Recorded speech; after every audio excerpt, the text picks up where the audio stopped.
देख लेते हैं प्रश्नावली 4.2 को। प्रश्नावली 4.2 का जो पहला प्रश्न है वो है बहुपद 5x³ minus 2x square plus 3x minus 2 का मान ज्ञात कीजिए। हमें क्या ज्ञात करना है? इस बहुपद का मान ज्ञात करना है। तो यहाँ पे मान दिया हुआ है, पहला मान जो दिया है वो है x बराबर 0, दूसरा मान दिया गया है x बराबर 1 और तीसरा मान दिया है x बराबर -2। तो हमें क्या करना है? ये तीनों मान को रख के एक बार रखना है हमें, और उस बहुपद का, इस जो दिए हुए जो प्रश्न में जो बहुपद है उसका क्या करना है? मान ज्ञात करना है। तो हम इसको हल करते हैं। तो 5x³ minus 2x square plus 3x और क्या है प्रश्न -2। तो ये जो है प्रश्न है। तो इस प्रश्न को हमें क्या करना है? हल करना है। तो हम क्या करेंगे? तो इसमें पहला जो दिया हुआ था, क्या दिया था? x बराबर 0। तो पहला हम क्या रखेंगे? x बराबर 0 रख के हल करेंगे। किसको? इसी में x के जगह में हमें क्या रखना है? 0 रखना है। तो हल करते हैं। तो कहाँ कहाँ पे x दिया हुआ है देख लो आप। तो यहाँ पे x दिया है, यहाँ पे x दिया है, यहाँ पे x दिया है। तो रखते जाओ 5, x की जगह में क्या रखना है हमें? 0। और यहाँ पे घात कितना है? x का घात 3 था, तो 0 का घात भी 3 हो जाएगा। फिर यहाँ पे माइनस, फिर यहाँ पे रखो 2, फिर x दिया है, फिर यहाँ पे लिखो 0 और इसका घात कितना है? 2। तो ये 2 हो गया, फिर 3, फिर यहाँ पे x की जगह में क्या रखना है हमें? 0। फिर और घात दिया है क्या? इसका घात नहीं है, घात कुछ नहीं मतलब 1 है, ठीक है, 1 का मतलब कुछ नहीं होता। और ये रहा -2। तो ये हो गया। अब इसको आगे हल करेंगे हम। तो ये हो गया 5, ठीक है, ये है 5 है, और ये अगर इसके साथ हम लोग क्यूब करेंगे तो भी 0 आएगा। 0 गुणित 5 करेंगे तो कितना आएगा? चलो इसको पहले देखते हैं। ये हो गया 0 आएगा तो गुणित 0, ठीक है, -2। इसका वर्ग करेंगे तो भी क्या आएगा? 0 ही आएगा, तो गुणित 0 बस लिखो, और प्लस 3 गुणित 0 लिखो और -2। अब ये 5 गुणित 0 करोगे तो कितना आएगा? 0 ही आएगा। 2 गुणित 0 करोगे तो 0 आएगा, प्लस 3 गुणित 0 करोगे तो 0 ही आएगा। और यहाँ पे क्या दिया? माइनस दिया है, उसके बाद 2 दिया है। अब देखो इनको जोड़ो घटाओ, 0 को जोड़ो घटाओ, कुछ भी करो, क्या मान प्राप्त होता है? 0 का 0 ही प्राप्त होता है। और यहाँ पे क्या है? -2। तो हमारे पास मान क्या प्राप्त हुआ? बराबर -2। तो हमारे पास जो पहला मान है, जो इस बहुपद का अगर x बराबर 0 रखते हैं तो मान क्या प्राप्त होता है? 0, ठीक है। तो 1 का हमें प्राप्त होगी, ये रहा हमारा आंसर। चलो दूसरा देख लेते हैं हम लोग। अब दूसरे को हल कर लेते हैं। इसी की जगह में हमें क्या रखना है? x बराबर, अब हम रखेंगे x बराबर 1 रखेंगे, ठीक है, x बराबर 1 रख दो। अब इसको हल करते जाते हैं, यहाँ पे साइड पे करते हैं। मैं यहाँ पे एक लकीर खींच लेता हूँ, ठीक है। दूसरा प्रश्न यहाँ पे बगल में करते हैं। अब x बराबर जहाँ जहाँ पे x दिया है वहीं पे क्या रखेंगे? 1 रखते चलेंगे इस बार। तो ये 5 है, 5 के बाद क्या है? x बराबर, यहाँ पे x है, यहाँ पे 1 हो, तो यहाँ पे क्या रखेंगे? 1। अब जो x का घात में था वो क्या हो गया? 1 के घात में आ जाएगा। तो x का घात 3 है, तो 1 का घात यहाँ भी 3 हो जाएगा। फिर -2, फिर x की जगह में x रखो, उसका घात 2 है तो यहाँ भी 2 रहेगा, प्लस 3 और ये रहा 1 -2। फिर आगे हल करते हैं। तो ये 5, 1 का क्यूब करेंगे तो 1 का 1 ही आएगा। फिर -2 को रख दो, इसके बाद गुणक लगा दो। इसे हम कोष्टक से बाहर निकाल रहे हैं ना, इसीलिए हम लोग यहाँ पे गुणा लगा रहे हैं। और ये इसका वर्ग करेंगे, कितना हो गया? 1 का 1, ठीक है, प्लस 3 गुणित 1 -2। हल कर लो। 5 एकम 5, -2 एकम मतलब 2 एकम 2, प्लस 3 एकम, तो ये हो गया, एक बार ये गया, फिर 2, फिर 5 - 2 घटाओगे तो कितना आएगा? यहाँ पे 3 आ गया, और प्लस 3, फिर -2, ठीक है। और घटाते चलते हैं। इसको और शॉर्ट करना था मुझे, थोड़ा सा लंबा कर दिया, चलो कोई बात नहीं। इसको पहले जोड़ लो, प्लस प्लस वाले को पहले मुझे जोड़ लेना था और माइनस माइनस वाले को जोड़ लेना था, उसके बाद जो बचता उसको घटा देना था, ज़्यादा आसान। चलो इन दोनों को जोड़ो, कितना हो? 6 - 2 और ये हो गया 4। तो ये हो गया हमारे पास आंसर। ठीक है, क्योंकि 6 बड़ा संख्या है और -2 छोटा संख्या है, तो +4 हमारे पास आंसर में आ गया। अब जो तीसरा जो है, मैं इसको ऐसे यहाँ पे लिख रहा हूँ। तीसरे में क्या निकालना है, x बराबर 2 रख के आप लोग हल कर लेना। ठीक है, x बराबर 2 रख के, तो 2 मान मैं निकाल दिया हूँ। तीसरा में जब x बराबर कितना था, -2 था ना, तो -2 रख के आप हल करोगे तो जो मान आएगा वो इसका बहुपद का मान रहेगा। ठीक है, अब आगे बढ़ते हैं। अब देखते हैं प्रश्न क्रमांक 2। निम्नलिखित प्रत्येक बहुपद के लिए P0, P-1, P2, P3 का मान ज्ञात कीजिए। इसमें हमें क्या ज्ञात करना है, P0, P-1, P2 और P3 का मान ज्ञात करना है। तो यहाँ पे जो बहुपद दिया है उन बहुपदों को लेकर हमें क्या रखना है, उसका मान ज्ञात करना है। जैसे कि यहाँ पे जो पहला प्रश्न है उसको देख लेते हैं। ठीक है, पहला प्रश्न, तो पहला प्रश्न है px लिखा हुआ है यहाँ पे। px बराबर 4x³ plus 2x² minus 3x plus 2। ठीक है, ये लिखा हुआ है। अब हमारे पास जो मान है वो क्या था, P0 है, फिर P-1 है, फिर P2 है और एक है P3।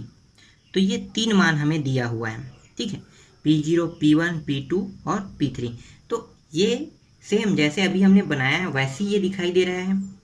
कैसे, जैसे कि यहाँ पे देखो x है तो यहाँ पे क्या है, 0 है, फिर यहाँ पे x है तो यहाँ पे क्या रखना है, फिर एक बार 1 रखना है माइनस, फिर x की जगह में फिर क्या रखना है, फिर 2 रखना है, फिर x की जगह में एक बार क्या रखना है, 3 रखना है।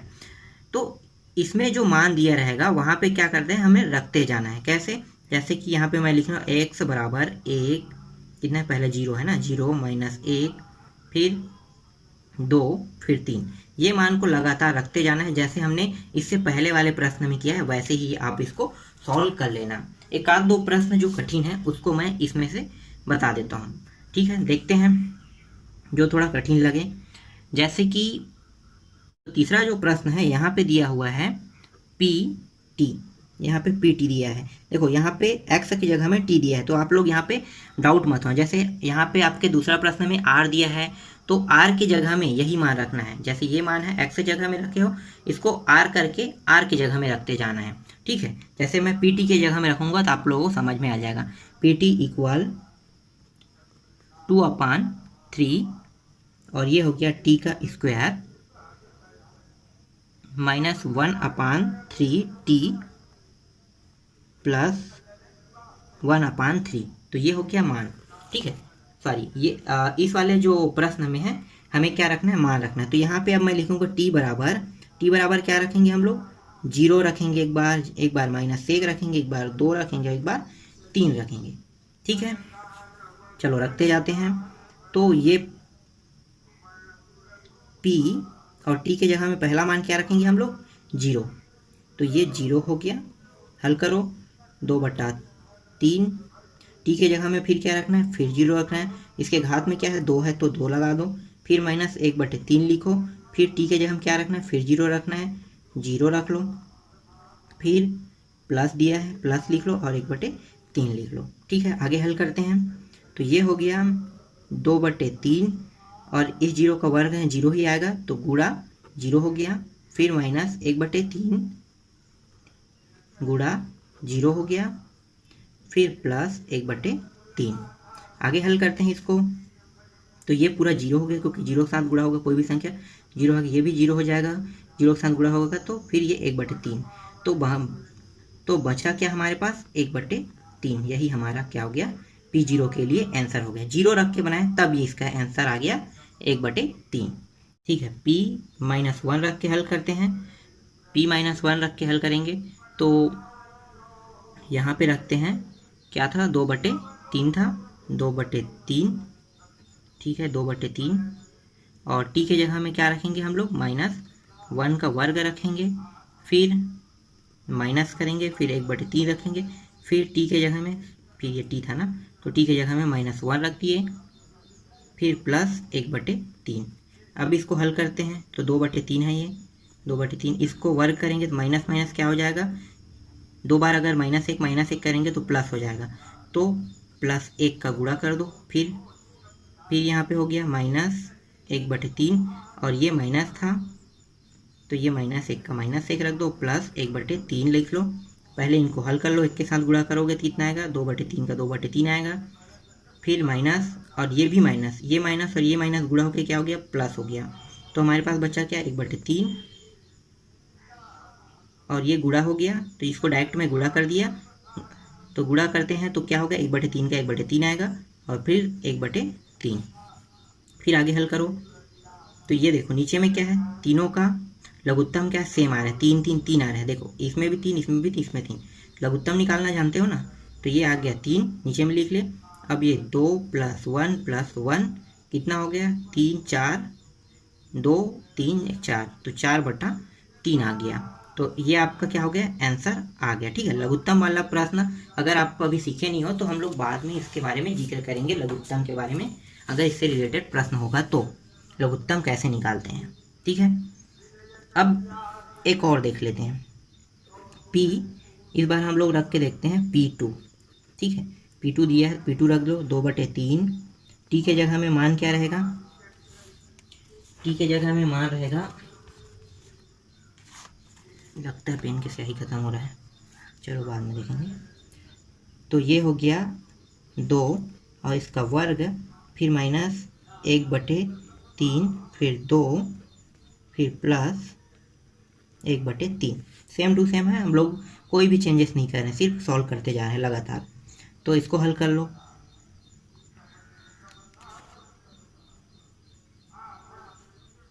तो ये हो गया 2/3 और ये कितना होगा, 2 गुणित 2 कितना होता है, 4, तो ये हो गया 4 और इसके साथ गुणा कर लो, इसका वर्ग होता है ना, तो 2 का वर्ग कितना होगा, 4, तो गुणा कर दिए 4। फिर ये हो गया 1/3 गुणित ये 2 को गुणा के रूप में लिखो इसे, और 1/3। ठीक है, इसको गुणा कर दो, 4 दूनी कितना होगा, 8/3, फिर -2/3, फिर प्लस 1/3। अब देखो नीचे के तीनों मान बराबर है, तो फिर से लघुत्तम कितना आ गया, 3 आ गया। अब इसको लिखो 8 - 2 और फिर +1, यहाँ पे माइनस है, माइनस और 2, फिर ऊपर में क्या है, 1 है तो 1। अब आगे लिखो यहाँ पे 8 और 1 9, प्लस प्लस को जोड़ दो तो 9 हो गया। 9 में -2 घटाओगे तो कितना आएगा, 7/3। तो ये आपका आंसर। और आप जो P कितना है, 3, P3 वाला जो क्वेश्चन है इसको आप बना के देखना, मैं यहाँ पे लिख लेता हूँ। और ये हो गया 3 का वर्ग -1/3, फिर 3, फिर +1 3। ठीक है, ये वाला प्रश्न आप सॉल्व करके देखना।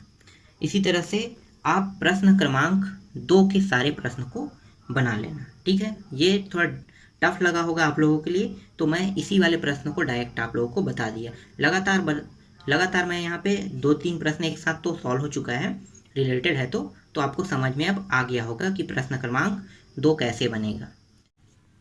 अब हम देखते हैं प्रश्न क्रमांक 3 को। तो प्रश्न क्रमांक 3 में है, पता कीजिए कि दिए गए बहुपदों के सामने लिखे मान क्या उनके शून्यंक है।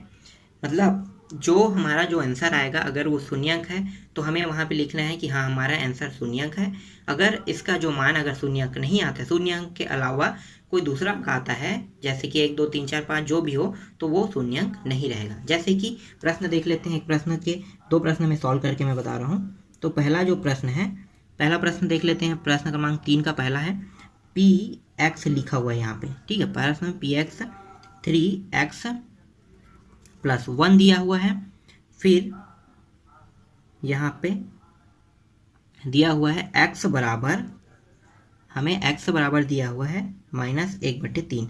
तो हमें क्या करना है, जब भी ऐसा कुछ दिया हो प्रश्न में, पूरा ऐसा लिखा हो, उसके बाद ऐसा कुछ विराम हो और उसके बाद x बराबर 3, तो इसका मतलब ये है कि हमें ये कह रहा है कि x बराबर हमें -1/3 रख के उसका मान निकालना है। तो यहाँ पे हल करो इसको, तो x बराबर कितना रखना है, -1/3 रखने पर। ठीक है, इस तरह से हम क्या करेंगे, x बराबर -1/3 रखेंगे। कहाँ पे रखेंगे, हमें ये वाला जो आप दिखाई दे रहे हो, ये जो बहुपद वाला जो संख्या है यहाँ पे देखो तो दिखाई दे रहा है, इसी में हमें क्या करना है, मान को रखना है। तो रख दो। तो p x की जगह में क्या रखना है, यहाँ पे -1/3 रखेंगे। फिर इसके बाद क्या है, बराबर है तो बराबर का चिन्ह लगा लो। फिर 3 है, 3 लिख लो, 3 लिख लो। इसके बाद फिर क्या लिखना है, x की जगह में -1/3, -1/3। जब भी हम माइनस संख्या होता है तो जब भी किसी जगह किसी भी संख्या के मान में को रिप्लेस करते हैं, बदलते हैं, उसके जगह में रखते हैं, तो हमें क्या लगाएंगे, माइनस रहेगा तो हमेशा कोष्टक लगाएंगे। ठीक है, इससे क्या होता है, सॉल्व करने में और आसानी होता है। उसके बाद +1, क्या उसके बाद यहाँ पे कोई x है नहीं, तो क्या है प्लस, मतलब 1 है तो क्या आएंगे, +1 लिख देंगे। ठीक है, चलो आगे हल करें। तो ये हो गया p -1/3 का मान निकाल रहे हैं हम लोग, तो ये हो गया 3। अब यहाँ पे देखो ये 3 है और ये माइनस है। ठीक है, चलो पहले गुणा लिख लो, और -1/3 ऐसे आप लिख सकते हो इसको, फिर +1। अब आगे और हल करो।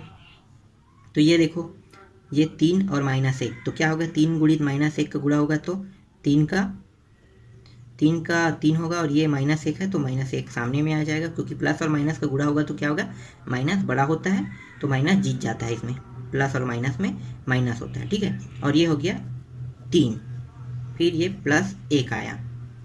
ठीक है, यहाँ तक आपको समझ में आ गया होगा। अब आगे हल कर लो।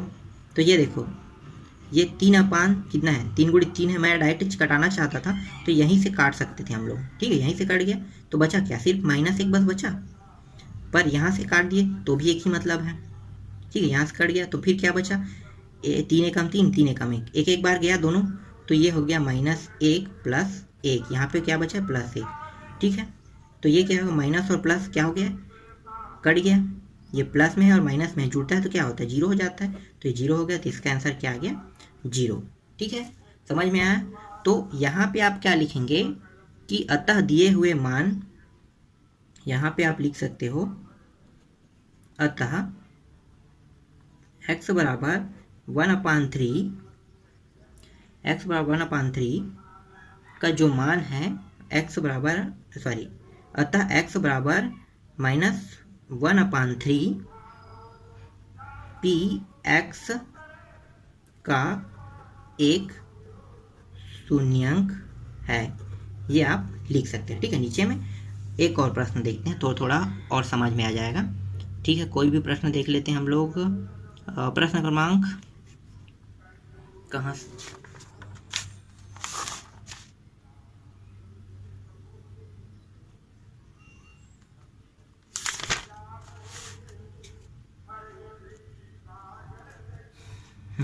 हम कोई भी एक और प्रश्न देख लेते हैं। प्रश्न क्रमांक 3 देख लेते हैं हम। तो प्रश्न क्रमांक 3 में है px दिया हुआ है 5x - 4, फिर x बराबर हमें क्या रखना है, 5/4 रखना है। x बराबर 5/4 रख के देखना है कि क्या शून्यक है कि नहीं। चलो रखते हैं डायरेक्ट। तो x बराबर क्या रखना है, मैं यहाँ पे लिख दिया, यहाँ पे चलो लिख लेते हैं यार। x बराबर 5/4 रखने पर, इससे लंबा होता है क्वेश्चन और टाइम वेस्ट होता है। फिर भी समझाने के लिए अब क्या करें, इसको पूरा बताना पड़ रहा है।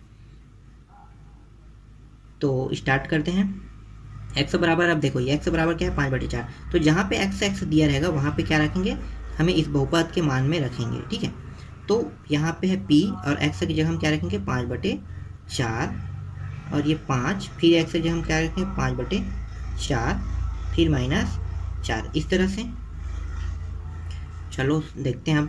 फिर ये होगा p 5/4, फिर बराबर, फिर ये होगा 5 गुणित 5/4, ऐसे ही आएगा, फिर 4। थोड़ा शॉर्टकट करते हैं। ठीक है, 5 पंचे 25, देखो यहाँ कोई कट रहा है, नहीं कट रहा है, तो क्या हो गया, 5 पंचे 25/4 आ गया, और ये 4। अब देखो यहाँ पे लघुत्तम वाला विधि अपनाते हैं। लघुत्तम कैसे निकालते हैं आप लोगों को पता है, चलो मैं यहाँ पे बताता हूँ। ठीक है, 25 हो गया, ये देखो 25, ये 24 है, 25/4, फिर यहाँ पे माइनस दिया है, और यहाँ पे दिया क्या है 4 दिया है, ठीक है। अब ये 4 जो है नीचे में है, ठीक है, यहाँ पे कुछ नहीं मतलब क्या है, यहाँ पे कुछ नहीं मतलब 1 है, ठीक है, यहाँ पे कुछ नहीं मतलब 1 है। तो हम क्या करेंगे, इस 4 का जो नीचे में दिया रहेगा उसी संख्या का, हमेशा हम नीचे में दिया अगर अलग अलग मान दिया रहता है, जैसे 5 ये 4 है और यहाँ पे 1 है, दोनों अलग अलग हो गया मान। अगर 4 होता तो हम क्या करते, जैसे पहले सॉल्व किया वैसे ही है, डायरेक्ट उसको 1 मान रख लेते। लेकिन यहाँ पे दोनों अलग अलग है, यहाँ पे 1 है और यहाँ पे 4 है, तो फिर क्या करेंगे, लघुत्तम निकालेंगे। कैसे निकालेंगे, तो गुणा 4 इसके साथ भी, ये नीचे के जो 4 है वो इसके साथ गुणा हो गया और ये नीचे में भी गुणा हो गया इसके साथ, दोनों के साथ, देखो इसके साथ भी गुणा और इसके साथ भी गुणा। अब ये भी अलग संख्या है भाई, ये भी अलग संख्या है, तो क्या होगा, ये वाला संख्या यहाँ पे ऊपर नीचे में गुणा होगा, 1 और यहाँ भी गुणा। देखो हमने 4 का गुणा यहाँ और यहाँ भी किया, इसी तरह से यहाँ का जो 1 है इस बार का, उसे हमने यहाँ और यहाँ भी गुणा कर दिए। तो अब देखो इसको हल कर लो, 25 से कम 25 हो गया और नीचे में कितना है, 4 का 4 आ गया। फिर यहाँ पे माइनस माइनस लिख लो, 4 चौक कितना हो गया 16 और यहाँ पे कितना आ गया 4 एकम 4। देखो आगे नीचे का मान दोनों बराबर, अब जब नीचे का मान दोनों बराबर आ गया तो क्या करेंगे, इसको एक बार 4 लिख लेंगे अब, क्योंकि जब इसी को हम कहते हैं लघुत्तम विधि, दो संख्याओं में एक संख्याओं को चुनना, ठीक है। तो ये हो गया 2 या 2 से 3 संख्या में जब ऐसे सॉल्व होता है तो एक संख्या को चुन लेते हैं। तो देखो तीन सभी दोनों मान बराबर है तो 4 आ गया। अब ये 25 में 16 को घटाओगे तो कितना आएगा 9, तो बटे 4, तो ये क्या हो गया, आपका आंसर आ गया। तो क्या ये शून्यांक है, नहीं, तो क्या लिखोगे यहाँ पे, लिखोगे अतः x बराबर 5/4 px का एक शून्यांक नहीं है। क्या लिखा जाएगा, px का शून्यांक नहीं है, ठीक है। तो ये प्रश्न क्रमांक 3 के आप सभी प्रश्नों को बना लोगे सेम ऐसे ही। अब देखते हैं प्रश्न क्रमांक 4। तो प्रश्न क्रमांक 4 में दिया हुआ है निम्नलिखित बहुपदों के शून्यांक ज्ञात कीजिए। निम्नलिखित बहुपदों के क्या ज्ञात करना है, शून्यांक ज्ञात करना है। तो इसमें प्रश्न कैसे दिया रहेगा, देखो इसमें भी शून्यांक ज्ञात करना है ना, तो इसमें प्रश्न कैसे रहेगा, इसमें वो वाला शून्यांक ज्ञात नहीं करना जैसे इससे पहले हम लोग क्या निकाले थे, उनके शून्यांक है पूछा था, तो जैसे कि उस प्रकार से ये नहीं रहेगा। इसमें क्या करेंगे, हम लोग शून्य लगा के ज्ञात करेंगे। कैसे, जैसे कि प्रश्न पहला देख लेते हैं, यहाँ पे मैं लिखता हूँ प्रश्न पहला में दिया हुआ है px इक्वल x प्लस 6, ये प्रश्न दिया हुआ है। अब यहाँ पे x का मान दिया है क्या, नहीं दिया है, तो यहाँ पे x का कोई मान नहीं दिया है, तो फिर शून्यांक कैसे निकालोगे। तो हम क्या करेंगे कि ये जो मान दिया रहेगा इसमें शून्यांक ज्ञात करने के लिए px जो दिया रहेगा, इस px की जगह में क्या रखेंगे, शून्य रखेंगे। पूरा इस मान की जगह में क्या रखेंगे, शून्य रखेंगे, तो रख दो। तो ये हो गया px, तो ये देखो px के बजाय हम क्या लिख दिए, शून्य लिख दिए, और ये क्या हो गया x प्लस 6 लिख दिए, ठीक है। ये हो गया, हमने किसके जगह रखा, देखो ध्यान देना ना, px देखो यहाँ पे px के बराबर 0, तो px के पूरे मान में हमने 0 रख दिया, तो 0 इक्वल x प्लस 6, हमने 0 इक्वल x प्लस 6 रख दिए। तो यहाँ पे डाउट मत होना ना कि px कहाँ गया, तो px की जगह में सीधा क्या आ गया, 0 रख दिए।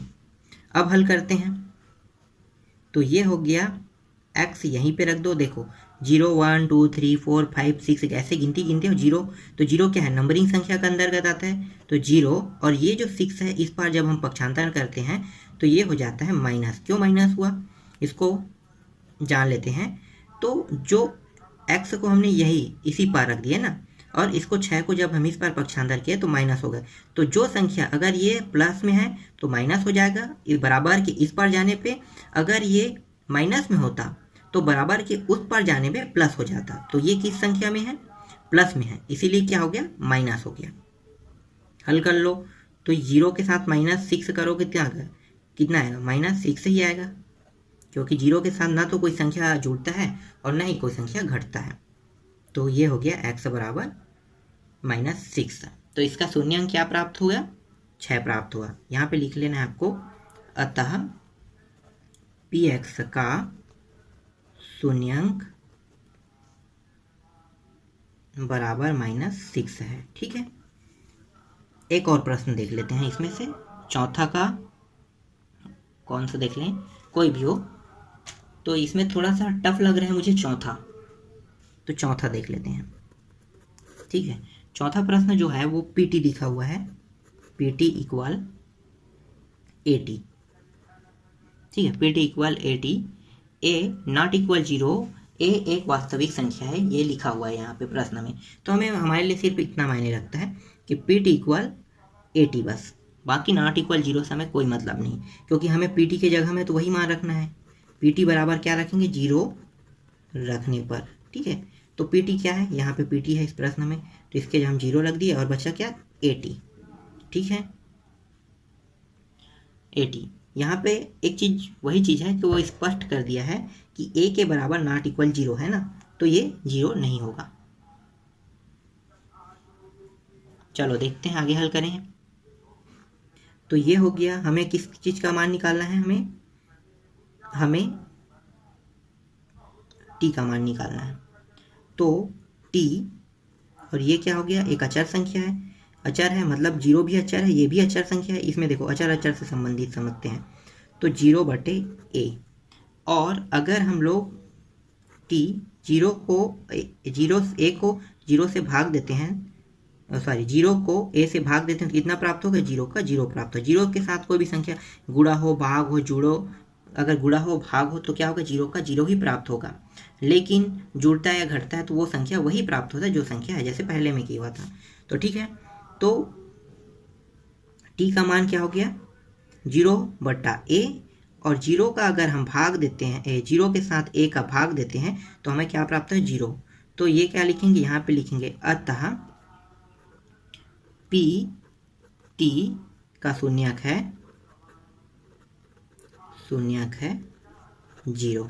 तो ये आपका आंसर इसी तरह से आप सभी प्रश्नों को, प्रश्नावली 4.2 में जो प्रश्न क्रमांक 4 का जितने भी प्रश्न है, इसी प्रकार से आप बना लेना।